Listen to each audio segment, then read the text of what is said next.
Quartzsite. That's all I got to say. Well, not all.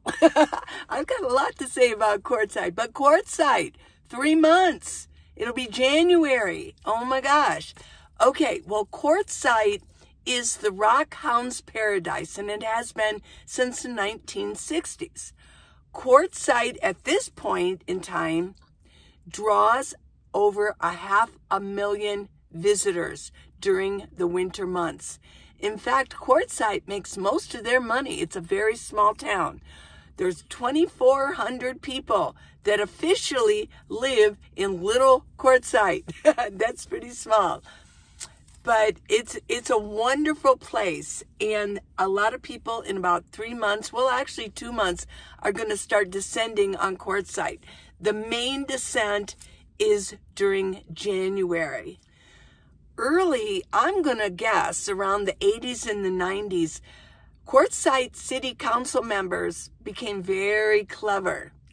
They knew that there were thousands of acres of BLM land all around Quartzsite. Thousands of acres.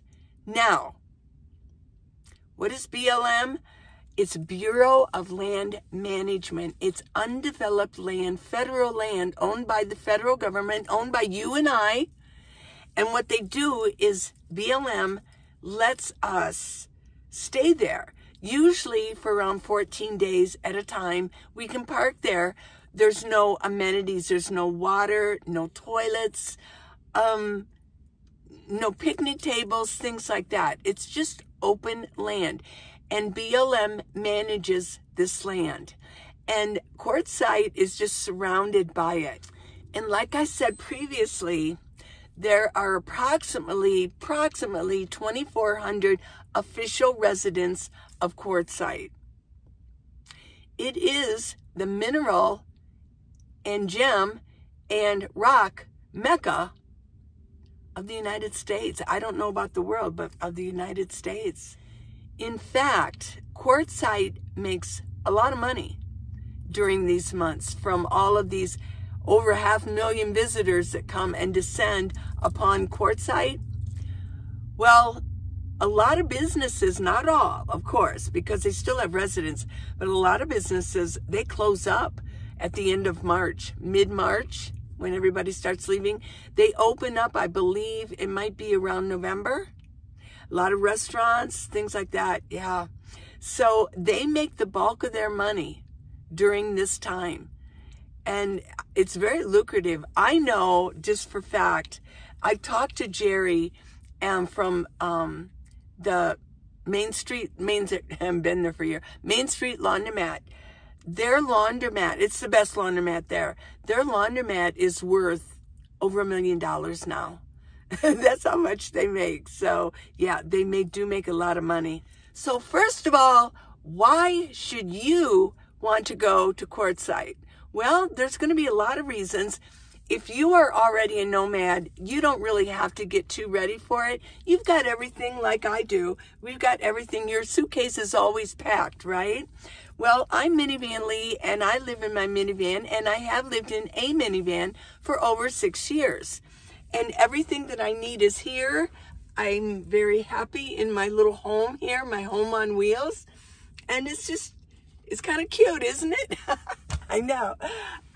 Yeah, I really do like it. And I know a lot of you are getting ready for it. I got some weird lighting coming through. Hope you don't mind. Might be good cinematography in the end, right? But it's very cold out here today.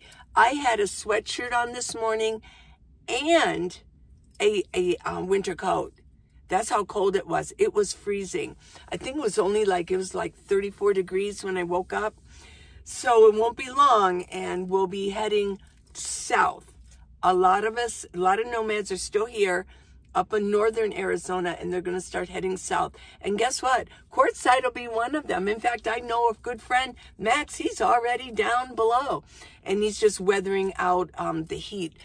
But why should you want to go? If you're going to be getting ready to be a nomad, this is great practice for you. If you're on the East Coast, it's about 2,000 miles, right? I mean, well, I know from Southern Ohio, it's 100 miles. $500 in gas approximately. Now, if you have to go back, it'd be a little bit more. But this is a good thing. If you're going to do this full time and you know you're going to get going, this is the time. That's why I'm talking about it right now. Let's get excited about this, everybody. In 3 months, it's only 3 months. It's going to be all of October, all of November, and all of December. And then everybody's going to start moving that way. Okay?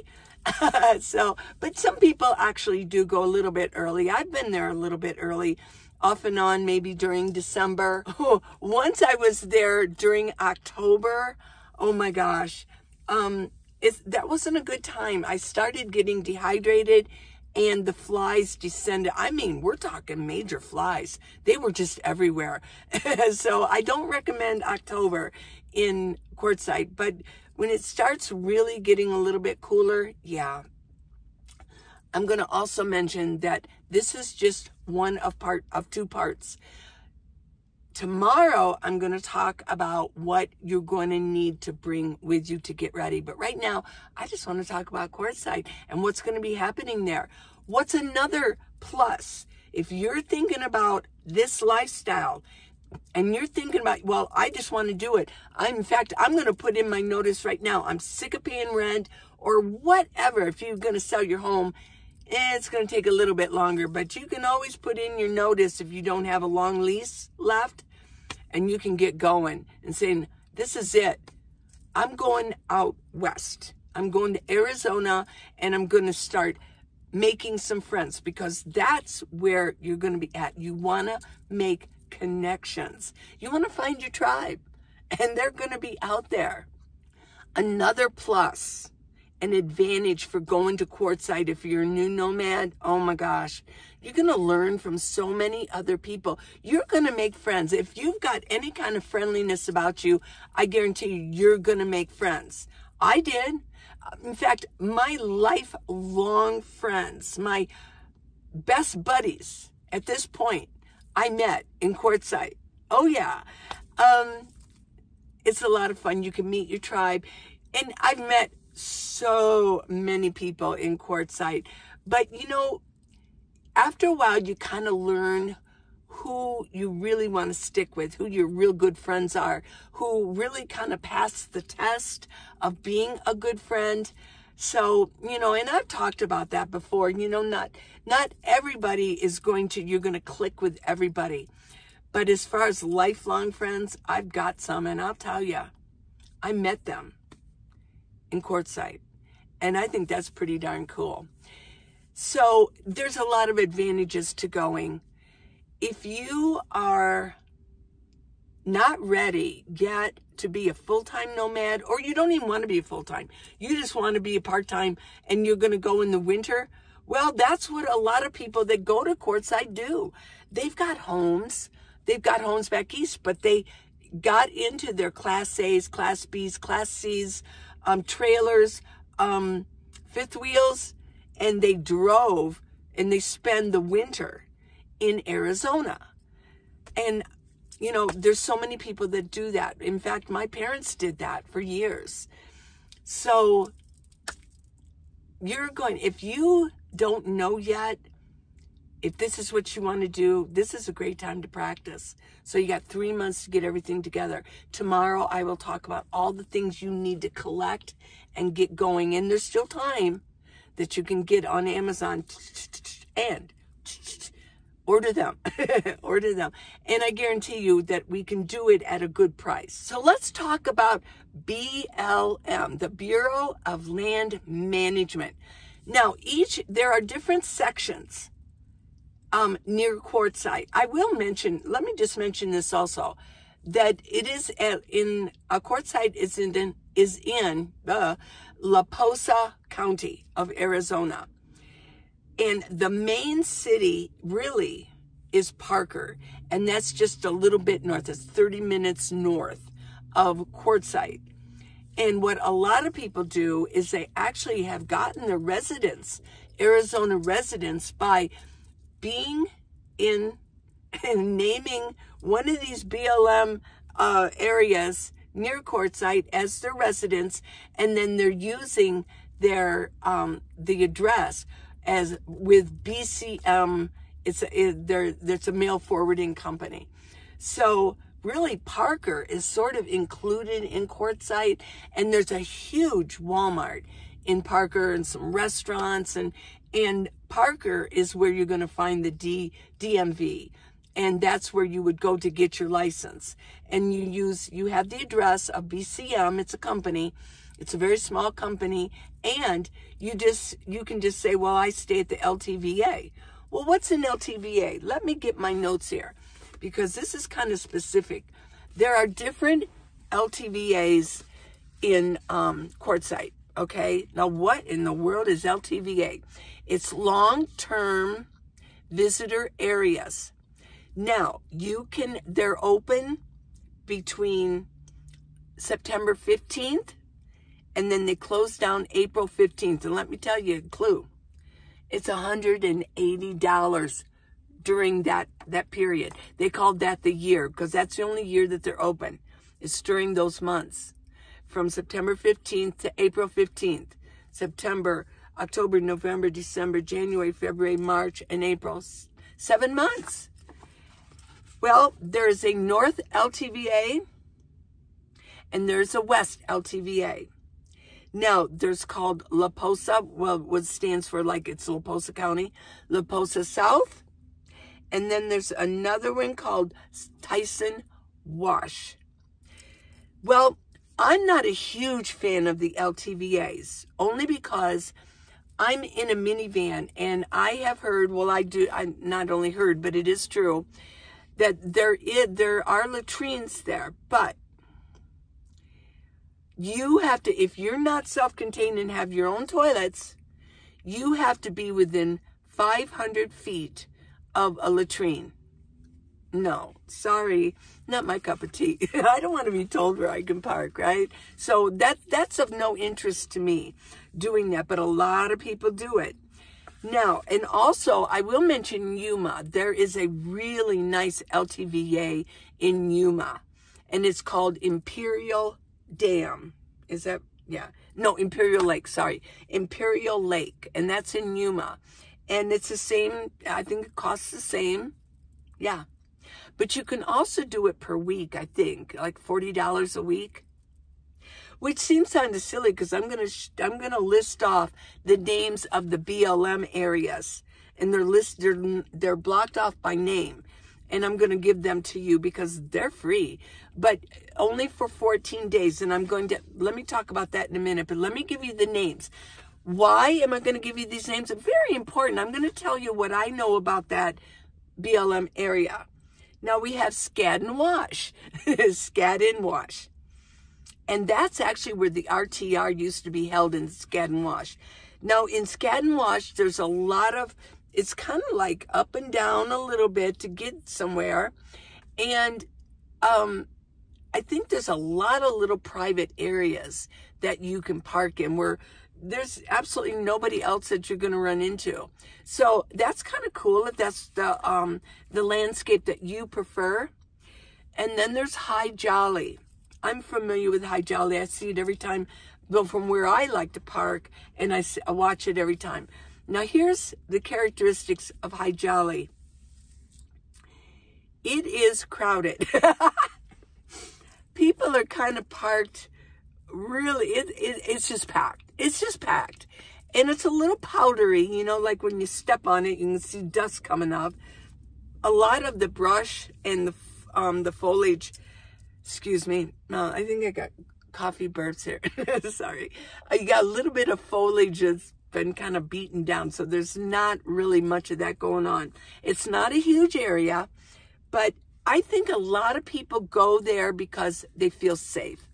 I've talked to people that are there, and they say, well, they like it because they know there's a lot of people around. So there's the characteristics of High Jolly. Dome Rock. Dome Rock.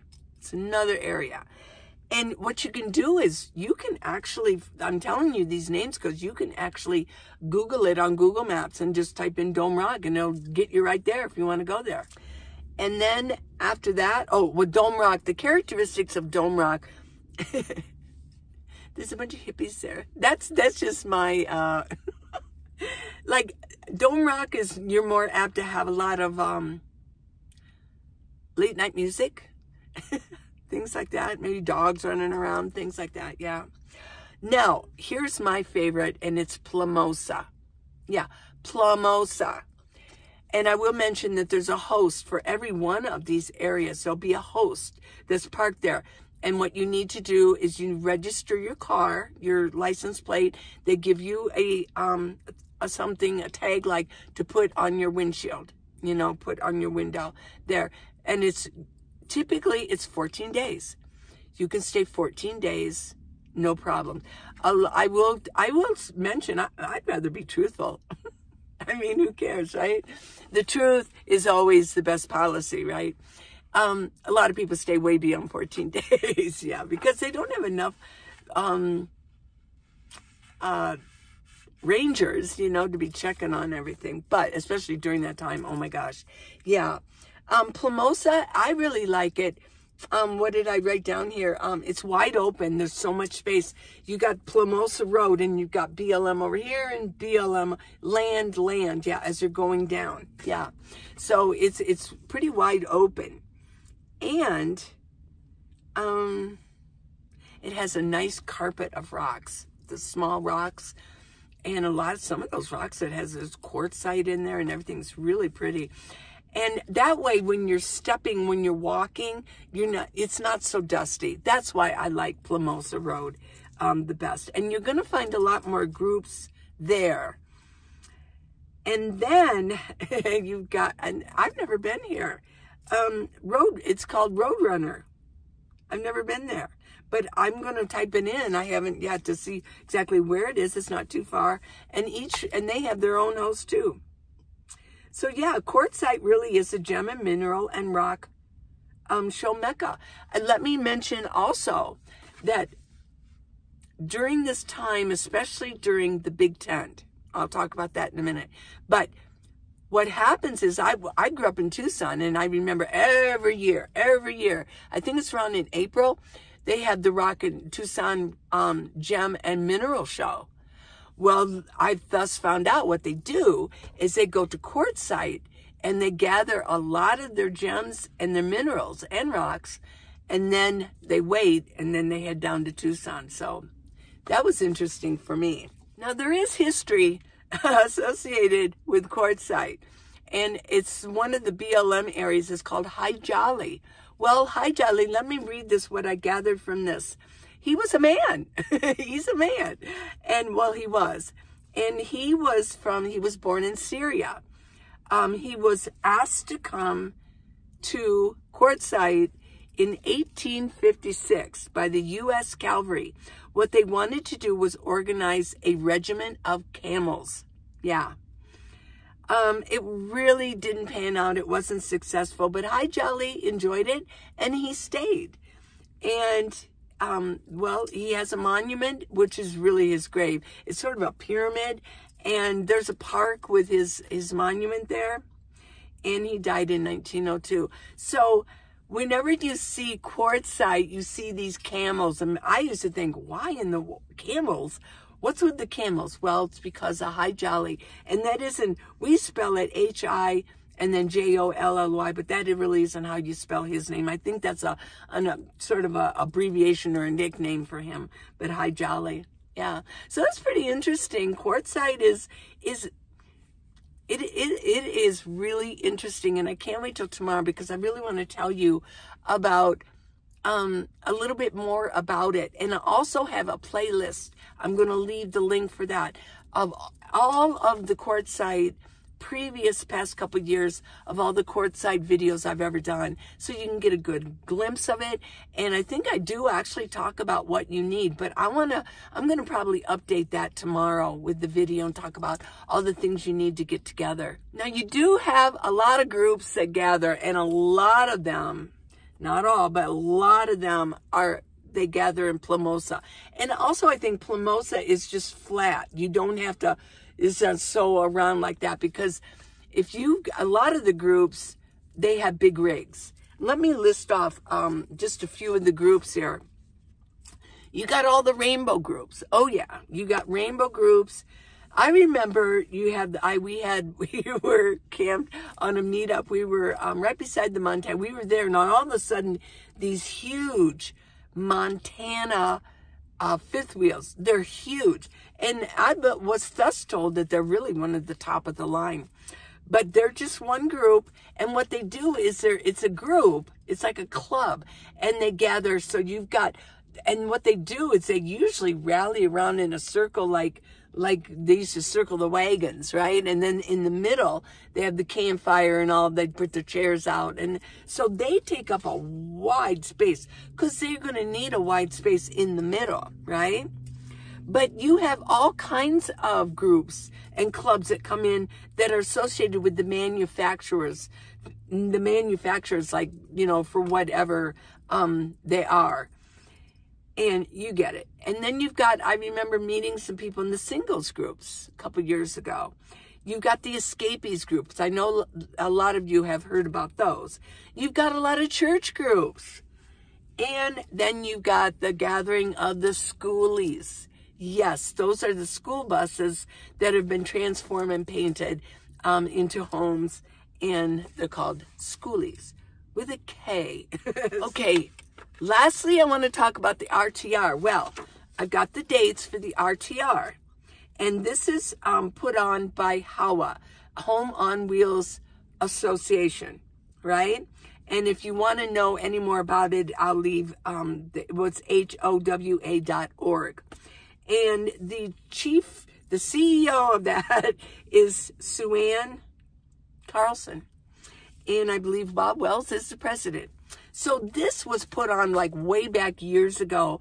The RTR stands for Rubber Tramp Rendezvous. He started this way back. And they used to actually gather at Skad and Wash. So here are the dates for that. The women's RTR is January 11, 12, and 13. And they're having those at the town. It's called the Town Park. And then from the 14th to the 19th is the main RTR. And if you go on HOWA.org, you'll actually see a list of events. What they do, they have classes here and there throughout the day, throughout all that time, and they teach you. If you need to learn, they will teach you. From the simplest on up to maybe a little bit more difficult. Yeah. So I'm not interested in the RTR. I know it's there, and I appreciate them helping everybody. I really do. It's not my cup of tea, but the first year I went to Quartzsite, I think I went to one of the events. So then after the 19th comes the big tent event. The big tent. I think it's really a commercial. It's an RV show. They show RVs, and then it's a huge tent. Tents that are connected together. And it's a regular show that you can walk through, and they have concessions. They have food concessions on the outside. Oh yeah, it's kind of fun. It's fun to go, and you can find like some interesting things. I always enjoy it. So, and then you can also, so that's where a lot of people get their gem and minerals, is at the show, the big tent, and then on the outside. And there's just a lot going on, and I'm going to talk next about all of that. There's a lot that goes on in Quartzsite during this time, and I'll talk about the restaurants that I enjoy, and going about town, and then of course you got Baus. This little, it's even smaller than Quartzsite. Okay, so that's enough for now. Tomorrow I'm going to have more for you. I love you guys so much. Okay, please subscribe and give me a thumbs up.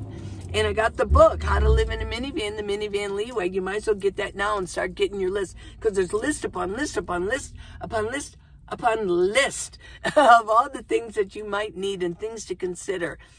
And go to minivanlee.com. I'm going to tell you something. There's a lot of wind out there. You need to protect your neck, and this will keep air from going in.